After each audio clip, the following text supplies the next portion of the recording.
Pertama-tama kita panjatkan rasa syukur yang mendalam. Terus-menerus kita haturkan hanya kepada Allah Rabbul Alamin, Tuhan semesta alam ini yang begitu banyak memberikan kenikmatannya kepada kita, yang luar biasa karunia mengalir dalam hidup ini tak pernah berhenti. Karena itu semestinya juga mengalir dari jiwa kita rasa syukur kita kepada Allah Rabbul Alamin.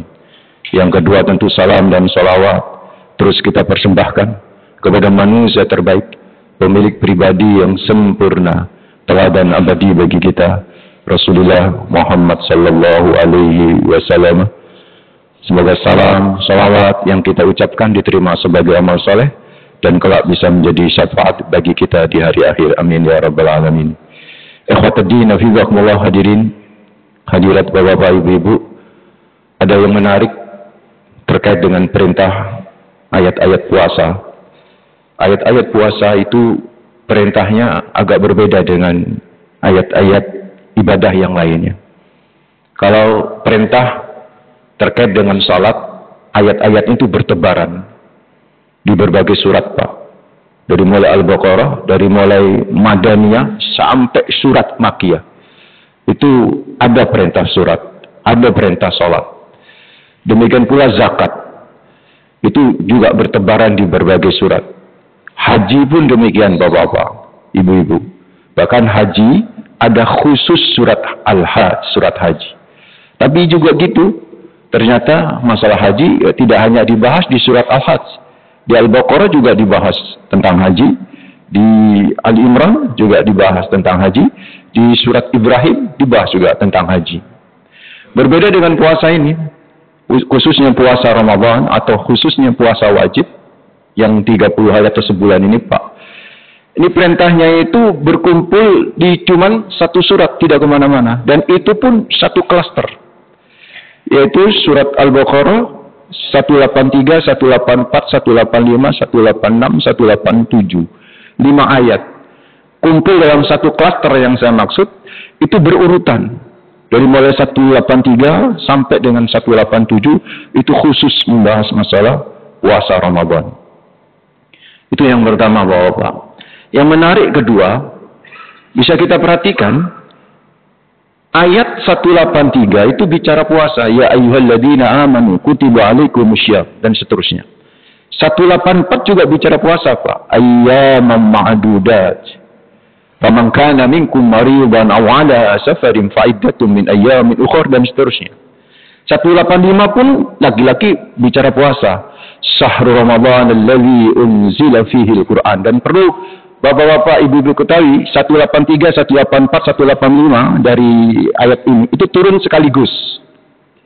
Jadi 5 ayat ini, Pak, ini tidak turun sekaligus seluruh 5 ayat. Jadi yang turun sekaligus itu 183, 184, 185 saja. Itu turun di bulan Sya'ban. Jadi itu namanya SK puasanya. Puasanya di bulan Ramadan. Tahun kedua Hijriah. Itu turun sekaligus 3 ayat pertama ini. 186, ini yang menarik. Ternyata 186 tidak bicara puasa. Wa idza sa'alaka 'ibadi anni fa inni qarib dan seterusnya. Dan 186 itu turun pas Ramadannya. Ketika sahabat-sahabat pertama kali puasa, Rasul pertama kali puasa tahun kedua Hijriah, Pak, setelah sebulannya menerima perintah puasa Ramadan, itu qadarullah ono perang, Pak. Di perang Badar tanggal 15 Ramadan sampai dengan mau akhir Ramadan. Nah, 186 itu turun di saat perang Badar itu. 186 itu turun di saat perang Badar. 187 itu turun setelah beberapa Ramadan kemudian. Jadi mungkin setahun 2 tahun setelah itu baru turun 187. Total ayat yang bicara Ramadan itu 183 sampai 187 itu 5 ayat dengan 3 kali turun, saudaraku. Yang menarik tadi saya katakan, di antara ayat-ayat puasa ini 187 juga bicara puasa. Uhilla lakum lailatas syiyamir rafathu ila nisaikum hunna libasul lakum wa antum libasul lahun dan seterusnya. Itu bicara puasa. Yang menarik, Pak, yang ingin kita coba bahas ini ada di 186-nya itu tidak bicara puasa, itu. Tapi bicara apa? Doa.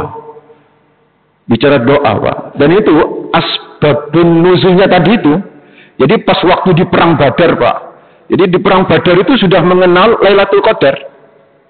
Jadi hadis-hadis di mana Nabi memerintahkan sahabatnya iltamisuha fil asril awakhir. Carilah Lailatul Qadar itu di 10 hari terakhir. Itu pas waktu perang Badar, Pak. Jadi sahabat-sahabat itu sambil perang, malamnya itu munajat sama Allah. Saking semangatnya munajat sampai suaranya itu keras banget. Keras suaranya itu. Sehingga Nabi menyatakan dalam Sahih Bukhari, irba'u anfusakum. Pelan-pelan, nek dungo, pelan-pelan. Tuhanmu itu enggak tuli gitu kan. Sehingga turunlah ayat wa idza sa'alaka ibadi anni fa inni qarib. Ketika mereka bertanya, hamba-hambaku bertanya kepadamu ya Muhammad tentang aku, fa inni qarib, sesungguhnya aku dekat. Dan seterusnya itu saudaraku. Nah, yang menarik ini bicara doa, saudaraku. Ditaruh sama Allah, disisipkan sama Allah di antara ayat-ayat puasa. Kata para ulama tafsir, kenapa ini? Seolah Allah ingin ngasih tahu kepada kita semua, Pak, lewat Rasulullah Muhammad sallallahu alaihi wasallam, ayo selama berpuasa kencengin doanya.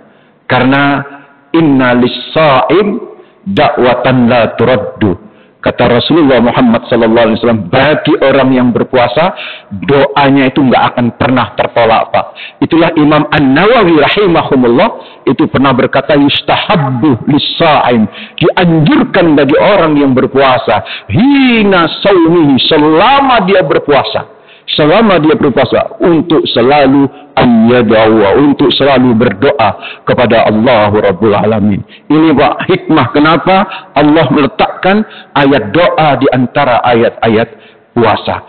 Yang berikutnya ini yang juga menarik, Pak. Susunan kalimatnya itu juga luar biasa kalau kita oncei sedikit. Di situ kan Allah menyatakan wa idza sa'alaka ibadi anni fa inni qarib. Itu kan kalau terjemahan bebasnya, apabila hamba-hambaku bertanya kepadamu ya Muhammad, fa inni qarib. Kalau Bapak lihat di terjemahan itu pasti ada kata-kata jawablah tapi dalam kurung. Jawablah sesungguhnya aku dekat. Ada juga terjemahan yang nggak menggunakan kata-kata jawablah, Pak. Karena apa? Karena di susunan kalimat itu tidak ada kata kul. Ini agak berbeda dengan yang mirip ayat-ayat tersebut. Jadi ketika hamba-hamba Allah bertanya kepada Nabi Muhammad, itu mestinya sama Allah, kul, kau yang jawab ya Muhammad. Yang disuruh jawab Nabi Muhammad, Pak. Misal contoh, yas'alunaka 'anil ahillah. Mereka bertanya kepadamu ya Muhammad tentang hilal. Apa kata Allah? Kul hiya mawaqitu lin-nasi wal hajj. Jawab sama kau ya Muhammad kepada mereka yang bertanya bahwa hilal itu waktu-waktu untuk manusia dan berhaji. Demikian pula misalnya ketika yas'alunaka 'anil khamri wal maisir, mereka bertanya kepadamu ya Muhammad tentang khamr dan judi. Lagi-lagi yang disuruh jawab siapa, Pak? Nabi Muhammad. Qul, jawablah ya Muhammad, fihi ma ismun kabir wa manafi'ul linnas. Di keduanya itu, khamr dan judi, ada dosa besar dan ada juga manfaatnya. Tapi dosanya lebih besar daripada manfaatnya. Itu kata Allah. Yang disuruh jawab siapa? Nabi. Demikian pula dari ayat yang lain, yas'alunaka madza yunfiqun. Mereka bertanya kepadamu ya Muhammad tentang apa yang harus diinfakkan. Lagi-lagi yang suruh jawab Nabi, Pak. Qul al-afwa. Jawab al-afwa, yang kau infakkan harta lebihnya. Demikian pula ketika mereka bertanya tentang haid, yas'alunaka 'anil mahid, qul ada. Itu kata Allah. Mereka bertanya kepadamu ya Muhammad tentang haid. Jawab bahwa haid itu darah kotor. Jauhi istri-istri ketika lagi haid. Itu yang disuruh jawab Nabi, Pak. Demikian pula ketika mereka bertanya tentang ruh, itu banyak ayat model kayak begitu. Wa yas'alunaka 'anir ruh, mereka bertanya tentang ruh. Qulir ruhu min amri rabbi. Jawab, laki-laki jawablah ya Muhammad. Ar-ruh min amri rabbi. Ruh itu adalah urusan Tuhanku. Semua urusan khamr yang disuruh jawab Nabi, urusan judi yang disuruh jawab Nabi, urusan haid yang disuruh jawab Nabi, urusan sedekah yang disuruh jawab Nabi, urusan anak yatim Pak yang disuruh jawab Nabi, urusan roh yang disuruh jawab Nabi. Kalau tanya kepada Nabi Muhammad sallallahu alaihi wasallam. Tapi perhatikan di Al-Baqarah 186 itu yang menarik. Wa idza sa'alaka ibadi anni. Mesti ini kan apa? Kul, ada kata kul, Pak. Jawablah. Mereka bertanya kepadamu ya Muhammad, hamba-hambaku bertanya kepadamu ya Muhammad. Kan nanyanya kepada Nabi Muhammad. Mestinya kan Allah berkata seperti susunan yang lainnya tadi yang saya uraikan ke Bapak. Mesti ada kata-kata apa? Kul, kau yang jawab ya Muhammad.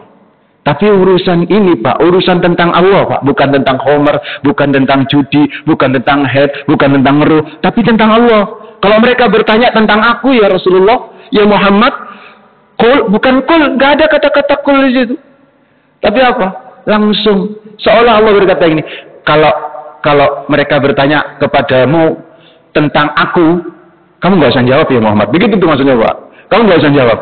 Biar aku yang jawab. Fa inni qarib. Sesungguhnya aku dekat. Apa rahasianya begitu Pak? Urusan Homer yang suruh jawab Nabi. Urusan judi yang suruh jawab Nabi. Urusan roh yang Nabi. Urusan head yang suruh jawab Nabi. Tapi urusan kepada Allah Pak, Nabi nggak disuruh jawab. Langsung Allah yang jawab. Ini kata para ulama pakar tafsir Pak. Urusan doa Pak.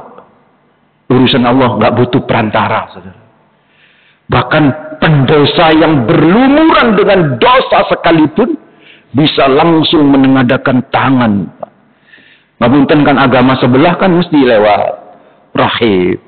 Kalau sudah berlumuran dosa, tadi begitu tuh Pak untuk menebus dosa. Islam Pak, masya Allah, sebesar apapun dosa seseorang langsung menengadakan tangan kepada Allah Pak, nyambung itu. Apalagi yang mukmin, apalagi yang saleh. Ini sungguh sangat luar biasa ayat ini. Makanya saudaraku ikhwatatina fillah, punya persoalan apapun bapak-bapak, ibu-ibu, kuatin doanya. Lebih-lebih ini adalah di bulan Ramadan. Yang terakhir Pak, itu kalimat terakhir dari Allah itu kan luar biasa. Ujibu da'watad da'i idza da'ani falyastajibuli wal yu'minu bi la'allahum yarsudun. Ini juga menarik nih kalimatnya. Ujibu da'watad da'i idza da'an. Aku kabulkan kata Allah. Jadi ini langsung Pak. Langsung kepada Allah bisa dikabulkan. Tapi Allah ngasih syarat. Aku kabulkan yang berdoa ya tadi. Apabila dia berdoa. Loh, aneh kan? Orang berdoa ternyata belum tentu dianggap berdoa Allah. Gimana cara berdoa supaya dianggap berdoa? Dua syarat saja. Falyastajibuli wal yu'minu bi. Yang pertama, mereka harus istijabah. Istijabah itu menjalankan perintah-perintah Allah Pak. Jangan sampai kita berdoa Rabbi wa mat'amuhu haram, yang dimakan haram, wa masrabuhu haram, wa malbasuhu haram, pakaian yang digunakan haram. Itu bagaimana dikabulkan sama Allah Rabbul Alamin. Jadi ayo bapak-bapak, kalau kepingin nih doa kita diijabai sama Allah Rabbul Alamin, dan pasti diijabai insyaallah karena Allah sudah berjanji ud'uni astajib lakum, maka yuk. Kalau bisa kita ikutin syariatnya Allah Rabbul Alamin, ikutin apa yang telah diajarkan oleh Rasulullah Muhammad SAW, maka insya Allah doa-doa kita akan diijabahi sama Allah. Tapi itu saja nggak cukup, kata Allah Rabbul Alamin. Apa? Wal yu'minu bi, harus yakin Pak.